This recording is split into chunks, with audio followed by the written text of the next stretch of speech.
Hey everyone, welcome back to another episode of the Peak and Flow podcast. My name is David Nixon and this is yet another episode in the BSFT30 series. Today I'm going to be talking about codependent patterns.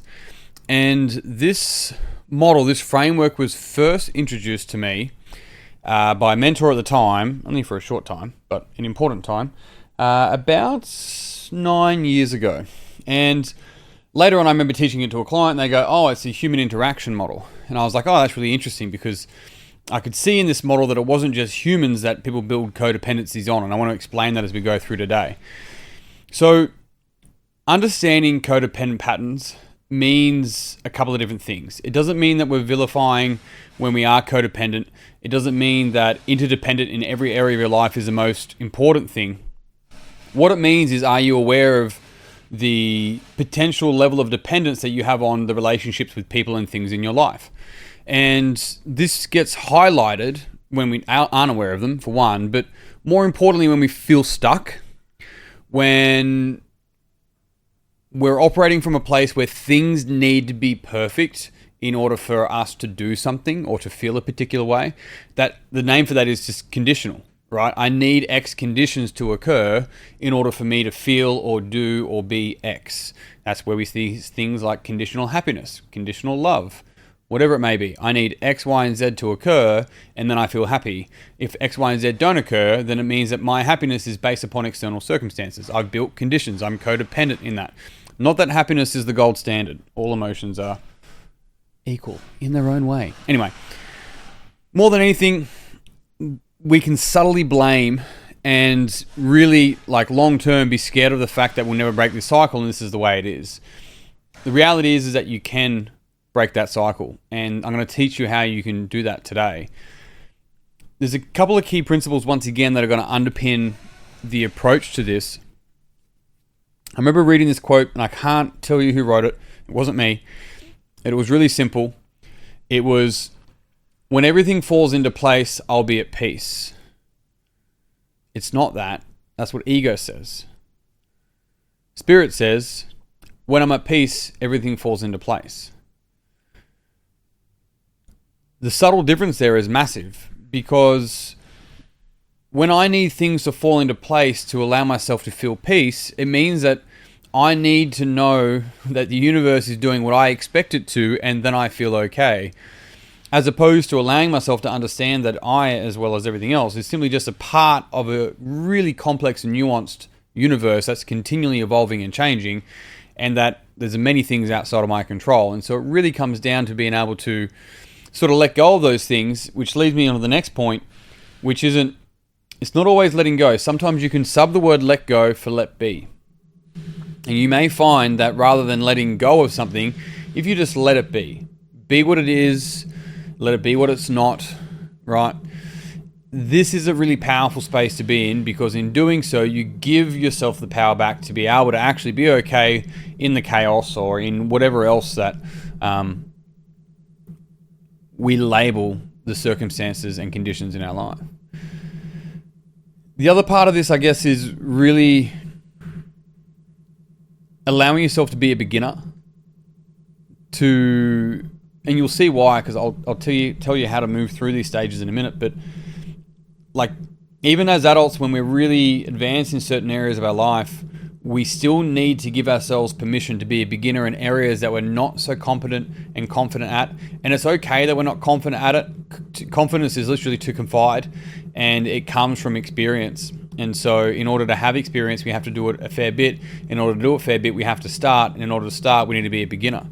So we need to be able to be a beginner and allow ourselves just to be a beginner, to be able to move through that and just meet yourself where you're at. And in doing so, you will be able to earn, because you're learning. When we're not learning, when it's become conditional, we need everything else to happen in a particular way. We don't actually learn anything. We may get a result, but it allows us to feel at ease in the moment, as opposed to knowing how to have self-control and self-mastery and self-awareness regardless of the conditions outside of us. There's a book by Jocko Willink. I actually have 2 copies and I haven't read either of them, but I haven't read the book. But I think I understand what the book's about just by reading the title, which is extreme ownership, right? Radical responsibility is really what we're looking at here. radical responsibility, to be radical in the sense that this is what I'm responsible for. I'm going to take ownership. Because as soon as I place blame outside of me, I hand my power over to change because that person makes me X, Y, or Z, or this happens, so therefore, like seasonal affective disorder, is that what it's called? It's sad, right? I get depressed in winter. It's like there are these conditions outside of me that are not in my control. So what's within my control? And it's not about, once again, the pursuit of happiness. The problem with that is that it's a pursuit. It's also glorifying happiness. The beauty of the human experience is that we get to experience all of the emotions, but all of the emotions are also useful. They're all information for us. So our ability to realize that it's not when everything falls into place, I'll be at peace, but when I'm at peace, everything falls into place. Taking radical responsibility for ourselves, allowing ourselves to be a beginner, and letting be. And in doing that, and taking that on board for our interpersonal and intrapersonal intelligence and awareness can fundamentally fast track one's development massively, especially through these codependent spaces. And so, for example, I'm codependent on my mechanic, my accountant. I'm absolutely codependent on those guys. And I've got no problems with that. I'm aware of that. I'm okay with that. If I was to do the volume of work to not need them at all, I wouldn't be able to do all the other things that I find very interesting and enjoy and I'm passionate about. The real juice here is, what are the codependent relationships you have that you're not aware of and that you aren't aware that you opted in for? That's the real juice. That's what I want to actually point to, and that's what I want people to come online for them and go, is this actually useful for me anymore? So let's talk through codependence. So within a codependent space, let's say that's below the line is codependency, above the line is dependence, independence, and interdependence, right? And the difference between independence and interdependence, you can think of it like independence is adaptability. I can adapt. I'm independent. I can make changes. Whereas interdependence, true interdependence, is absolute creativity, and also in the sense of going, if we look at the word inter, it's actually interdependent with everyone else. So it's actually healthy within a system or in a community and a network of other individuals. That's interdependence. The idea that we are independent and we don't need anyone is like, well, are you making your own power? Are you finding your own gas? Are you making your own cars? No. We work within an interdependent society that also has codependent relationships. Now, underneath that line, in the space of codependence, there's what's called a drama cycle. Think of it like a triangle. You've got victim, aggressor, rescuer. And the problem with this here is that it can stay in this drama cycle, and each identity needs the other identity around them to uphold their identity, whether they're aware of it or not. And it's common for those identities to change when we're looking at human interactions. And I share the stories. I grew up around in a small country town. I lived in a pub. I grew up around domestic violence and alcoholism. I saw these codependent relationships unfold in front of me. I saw the victim that was abused physically, emotionally, mentally. I saw the aggressor. I saw the rescuer, which was attempting to be the system, the police. And what I also found was that when the victim no longer received the aggression from the aggressor, they then became the aggressor in order to become the victim again. It was this really nuanced, knowing what I know now, really challenging era. I mean, I was 10 at the time. I couldn't see that. And then later on, I learned that I built those same type of relationships without the abuse within my own relationships, friendships, or how I approach certain things. And so we really do learn from our primary caregivers. I was fortunate enough that I did learn it when I was old enough to know what was right and wrong. What I later learned within the fitness industry was that people also built codependencies on things. And so an example of that is I can't start my day without my coffee. I'm a victim to the day and the coffee rescues me. Or I can't train because I didn't bring my shoes. And so I can't exercise, I don't have a shirt. I can't X, Y, or Z because X, Y, or Z. And so this is why below this line there's limiting beliefs, there's blame. Really what is our ability to move through from codependency to dependency is two main things, and that is love and education. The way that I'm using the word love there, it is love, but it's actually just holding space. and being patient. Whether that's for someone else or, more importantly, whether that's for yourself, our ability to move through is being able to be patient to a point where you don't even call it patience anymore. It just is. It's just being. And moving from codependency to dependency through that and education.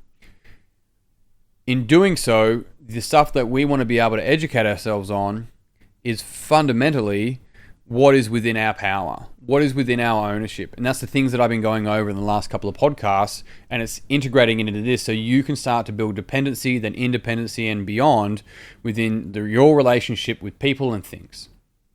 And so the first step here is we're going to have 3 steps. The first is identifying the codependent relationships.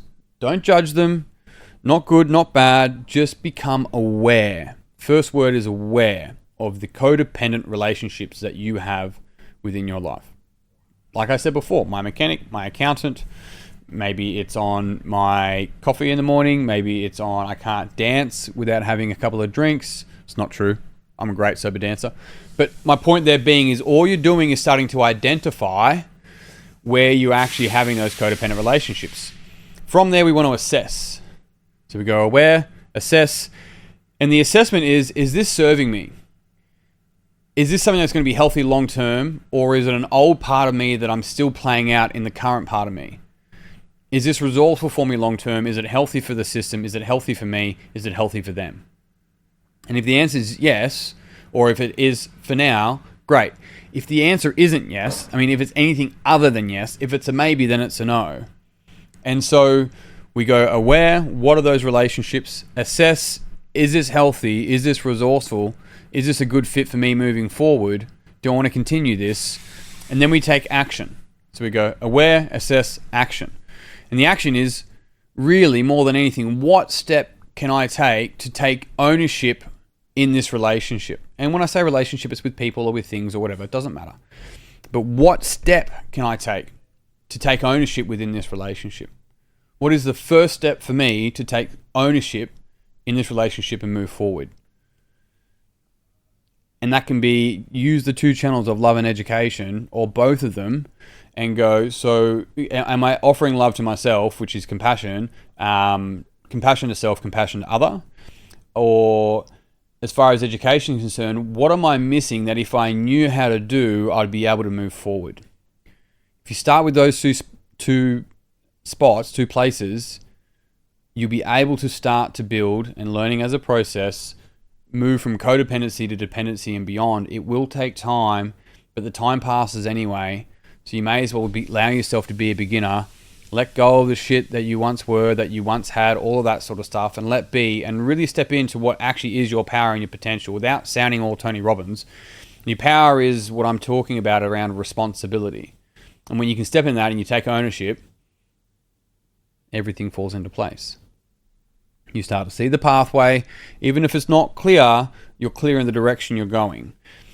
If you're able to understand on top of that things are already perfect, we're the people that are trying to judge it to make it something that it's not. The universe isn't doing the universe wrong. So we're taking ownership of what's true for us. We're seeing the world as it is, not seeing the world as we are. And we're able to then start to really understand that as we walk the pathway illuminates. It reveals itself. And in doing that, we can break the cycle, outgrow old patterns, and lean into our potential. And on that note, team, I'm done. Thank you very much for tuning in. If you enjoyed this podcast, I'd love for you to share it with a friend. If you want to find out more about the BSFT30, our peak and flow immersions, and the other programs that we run, you can find out more in the show notes. Otherwise, that's me done. I'm out. Until next time, peace and pizza. I'll see you soon.